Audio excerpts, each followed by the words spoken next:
आखिर कौन है चंदू चैंपियन में नजर आने वाले मटका किंग रतन खत्री, जो सट्टे से हर दिन कमाते थे लाखों करोड़ों रुपए। बड़ी ही दिलचस्प है उनकी कहानी।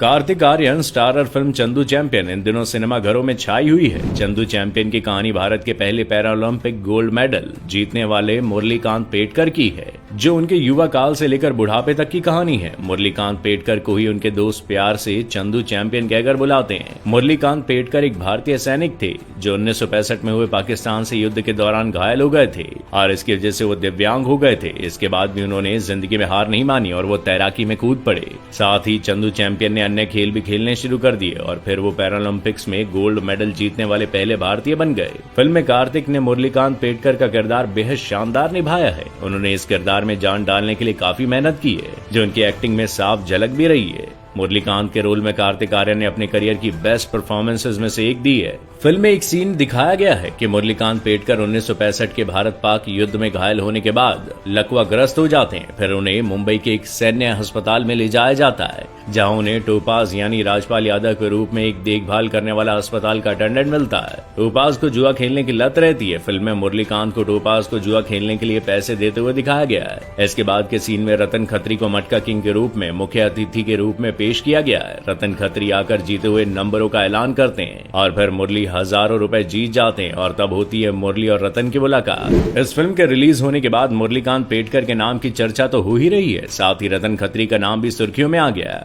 इसी बीच लोग रतन खत्री को मटका किंग के नाम से भी मशहूर जानते हैं। उनके बारे में गूगल पर जानकारी जुटाने में लगे हुए हैं। तो चलिए हम आपको मटका किंग के बारे में बता ही देते हैं। दरअसल मुंबई में मटका जुआ काफी सालों से प्रचलन में था, लेकिन रतन खत्री ने इस गैर कानूनी काम को पूरे देश से वाकिफ कराया। मटका किंग रतन खत्री सिंध के रहने वाले थे, लेकिन वो विभाजन के बाद भारत आ गए थे और उस वक्त के बॉम्बे आकर बस गए थे। साल 1960 के दशक में उन्होंने बॉम्बे में मटका के रूप में संगठित जुए की शुरुआत की। 70 के दशक तक वो शहर के जुए के सरंगना बन गए थे और हर दिन लाखों करोड़ों रुपए कमाते थे। इस वजह से उन्हें बॉम्बे का मटका किंग कहा जाने लगा था। रतन खत्री वो शख्स था जिसने मटका जुआ जैसे अवैध कारोबार को मुंबई सहित देश के कई जगहों में फैलाया था। पुलिस भी इस धंधे पर लगाम कसने के लिए छापेमारी करती रहती थी, लेकिन यह अवैध धंधा फलता फूलता रहा। जहां रतन खत्री को लोग अब मटका किंग के नाम से जानने लगे थे, तो वहीं सरकार की नजर इस अवैध कारोबार पर नकेल कसने की थी। देश में आपातकाल के समय रतन खत्री को जेल में डाल दिया गया और 19 महीने बाद जेल में रहने के बाद रतन खत्री जब बाहर आया तो उसके कारोबार में काफी कुछ नया हो चुका था।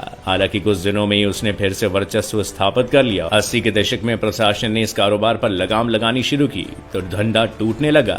कई सालों तक सट्टेबाजी में बादशाहत रखने वाले रतन खत्री ने 90 के दशक में मटके के कारोबार को बंद कर दिया। कहा जाता है कि फिर उसने कई बॉलीवुड फिल्मों में पैसा भी लगाया था। रतन खत्री ने 90 के दशक में मटका व्यवसाय से संन्यास ले लिया था। साल 2020 में 88 साल की उम्र में मटका किंग रतन खत्री का निधन हो गया। अगर आप मटका किंग रतन खत्री के बारे में और भी कुछ जानना चाहते हैं तो Amazon प्राइम वीडियो पर उनके जीवन पर आधारित वेब सीरीज मटका किंग देख सकते हैं। हाल ही में इस वेब सीरीज का ऐलान किया गया है, जो जल्दी OTT प्लेटफॉर्म पर रिलीज होगी। इस वेब सीरीज में रतन खत्री की जिंदगी की कहानी दिखाई गई है। अपनी एक्टिंग, लगन और अलग अंदाज में काम करने के लिए फेमस एक्टर विजय वर्मा इस वेब सीरीज में मटका किंग रतन खत्री का रोल निभाते नजर आएंगे। वैसे क्या आप मटका किंग के जीवन की कहानी के बारे में और ज्यादा जानने के लिए उत्साहित हैं? हमें कमेंट करके जरूर बताइएगा। वीडियो पसंद आया तो इसे जरूर शेयर करें।